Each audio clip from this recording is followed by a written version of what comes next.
সুপ্রিয় দর্শক, আসসালামু আলাইকুম। আজ আমি আপনাদের সজনে ডাঁটা দিয়ে বড় মাছের ঝোল রান্না করে দেখাবো।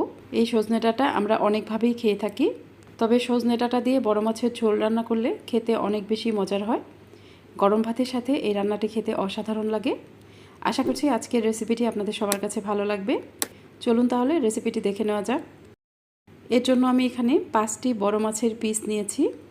আপনারা এখানে যে কোনো ধরনের বড় মাছ নিতে পারেন। এরপর আমি এখানে 4টি ছোট সাইজের টমেটো এভাবে কেটে নিয়েছি। এরপর আমি এখানে কিছু সজনে ডাঁটা খোসা ছাড়িয়ে এরকম লম্বা করে কেটে নিয়েছি। এরপর 3টি মাঝারি সাইজের বেগুন এভাবে কেটে নিয়েছি। এরপর আমি এখানে 6টি সেদ্ধ করা আলু নিয়েছি। এবার এই সেদ্ধ আলুগুলোকে আমি হাত দিয়ে এরকম হালকা করে ভেঙে নেব। সজনে ডাঁটার সাথে এরকম সেদ্ধ আলু, বেগুন ও টমেটো থাকলে এটাতে বড় মাছের ঝোল রান্না করলে খেতে অনেক বেশি মজার হয়। যাদের কাছে এই রেসিপিটা নতুন তারা অবশ্যই এইভাবে একবার বাসায় ট্রাই করে দেখবেন। এবার রান্না করতে চলে যাব। আমি প্যানে পরিমাণ মতো তেল দিয়ে দিব। তেলটা গরম হয়ে গেলে আমি এখানে পেঁয়াজ কুচি দিয়ে দিব। আমি এখানে 4টি মিডিয়াম সাইজের পেঁয়াজ কুচি করে নিয়েছি। পেঁয়াজটা যখন হালকা ব্রাউন কালার হয়ে যাবে তখন আমি এখানে দিয়ে দিব প্রায় হাফ চা চামচের মতো রসুন বাটা। রসুন বাটাটা আমি খুব ভালোভাবে কষিয়ে নেব যেন এর কাঁচা গন্ধটা চলে যায়।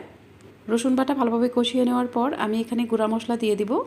তাই আমি এখানে কিছুটা পানি দিয়ে দিব যেন গুঁড়া মশলাগুলো পুড়ে না যায়। এবার আমি এখানে দিয়ে দিব হাফ চা চামচ পরিমাণ হলুদের গুঁড়া, দিয়ে দিব উঁচু করে 1 চা চামচ পরিমাণ মরিচের গুঁড়া। আপনারা যে যেমন ঝাল খেতে পছন্দ করেন সেই অনুযায়ী এখানে মরিচের গুঁড়াটা দিয়ে দিবেন। আমি এই তরকারিতে যেহেতু আলু ব্যবহার করেছি তাই ঝালের পরিমাণটা একটু বেশিই দিয়েছি। আপনারা অবশ্যই এখানে ঝালটা নিজেদের টেস্ট অনুযায়ী দিয়ে দিবেন। এরপর আমি এখানে দিয়ে দিব হাফ চা চামচ পরিমাণ ধনিয়ার গুঁড়া ও হাফ চা চামচ পরিমাণ জিরার গুঁড়া দিয়ে দিব। এরপর আমি এখানে স্বাদ অনুযায়ী লবণ দিয়ে দিব। এবার সব কিছু খুব ভালোভাবে নেড়েচেড়ে মিশিয়ে নেব। সব কিছুই ভালোভাবে নেড়ে মিশিয়ে নেওয়ার পর আমি এখানে কিছুটা পানি দিয়ে মশলাটা খুব ভালোভাবে কষিয়ে নেব। মশলাটা অবশ্যই খুব ভালোভাবে কষিয়ে নিতে হবে। মশলাটা খুব ভালোভাবে কষিয়ে নেওয়ার পর যখন মশলা থেকে তেলটা বের হয়ে আসবে তখন আমি এখানে মাছের পিসগুলো দিয়ে দিব। এরপর মশলার সাথে মাছগুলো খুব ভালোভাবে মিশিয়ে নেব। মশলার সাথে মাছের পিসগুলো কিছুক্ষণ নেড়েচেড়ে নেওয়ার পর আমি এখানে কিছুটা পানি দিয়ে দিব। আমি এখানে কিছুটা পানি দিয়ে দিলাম মাছগুলো খুব ভালোভাবে কষিয়ে নেওয়ার জন্য। প্যানটা ঢাকনা দিয়ে ঢাকবো না, ঢাকনা খুলেই মাছগুলো কষিয়ে নেব। যখন মাছগুলো খুব ভালোভাবে কষানো হয়ে যাবে তখন আমি এগুলো উঠিয়ে নেব। মাছের পিসগুলো উঠিয়ে নেওয়ার পর বাকি মশলার মাঝে আমি সেদ্ধ করে নেওয়া আলুগুলো দিয়ে দিব। আলুগুলো আমি মশলার সাথে খুব ভালোভাবে নেড়ে নিব। এরপর আমি এখানে কিছুটা পানি দিয়ে ভালোভাবে নেড়ে চেড়ে তারপর প্যানটা ঢাকনা দিয়ে ঢেকে দিব।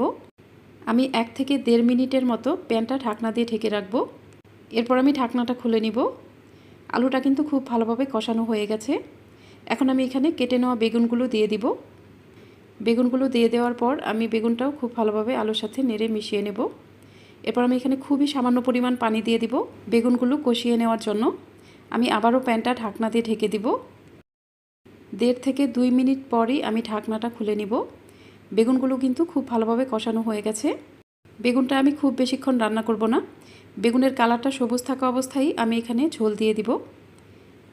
আমি এখানে 4 কাপ পরিমাণ গরম পানি দিয়ে দিব। এই রান্নার শুরু থেকে শেষ পর্যন্তই কিন্তু আমি গরম পানিটাই দিয়েছি। এবার আমি প্যানটা ঢাকনা দিয়ে ঢেকে দিব এবং খুব ভালোভাবে একটা বলক আসা পর্যন্ত অপেক্ষা করব। যখন খুব ভালোভাবে একটা বলক চলে আসবে তখন আমি এখানে সজনে ডাঁটাগুলো দিয়ে দিব। এরপর আমি এখানে কেটে নেওয়া টমেটোগুলো দিয়ে দিব।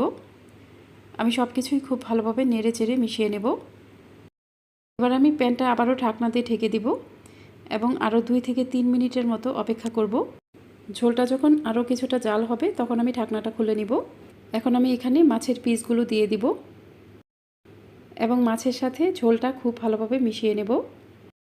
প্যানটা আবারও ঢাকনা দিয়ে ঢেকে দিব এবং তরকারিটা খুব ভালোভাবে জাল হয়ে ঝোলের উপরে যখন তেলটা ভেসে উঠবে তখন আমি ঢাকনাটা খুলে নিব। আমি ঢাকনাটা খুলে নিলাম। দেখুন তরকারিটা কিন্তু খুব ভালোভাবে জাল হয়ে গেছে এবং ঝোলের উপরেও তেলটা ভেসে উঠেছে। আমি সব কিছুই হালকা করে নেড়ে চেড়ে দিব। এ পর্যায়ে অবশ্যই লবণটা চেক করে নিতে হবে। দর্শক, আপনাদের কাছে আমার একটা অনুরোধ, যারা এখনও আমার চ্যানেলটি সাবস্ক্রাইব করেননি তারা প্লিজ আমার চ্যানেলটি সাবস্ক্রাইব করে দেবেন। আর যারা অলরেডি চ্যানেলটি সাবস্ক্রাইব করেছেন তাদেরকে অসংখ্য অসংখ্য ধন্যবাদ। আমার তরকারিটা কিন্তু হয়ে গেছে। এখন আমি চুলাটা অফ করে দিব এবং এই তরকারিটা নামিয়ে ফেলবো। তরকারিটা আমি সার্ভ করে নিয়েছি। দেখুন আমার সজনে ডাঁটা দিয়ে বড় মাছের ঝোল দেখতে কতটা লোভনীয় হয়েছে। এই রান্নাটা খেতেও কিন্তু অনেক বেশি মজার হয়। গরম ভাতের সাথে এই তরকারিটা খেতে অনেক বেশি ভালো লাগে। আশা করছি আজকের এই রেসিপিটিও আপনাদের সবার কাছে খুবই ভালো লেগেছে। যদি ভালো লাগে তাহলে অবশ্যই আমার চ্যানেলটি সাবস্ক্রাইব করে পাশে থাকা বেল আইকনটি প্রেস করে দিবেন। আর যারা এই ভিডিওটি ফেসবুক থেকে দেখছেন তারা আমার পেজটিকে লাইক ও ফলো দিয়ে রাখবেন। আজ এই পর্যন্তই। এরপর আবারও হাজির হব নতুন কোনো রেসিপি নিয়ে। সে পর্যন্ত সবাই ভালো থাকবেন। আল্লাহ হাফিজ।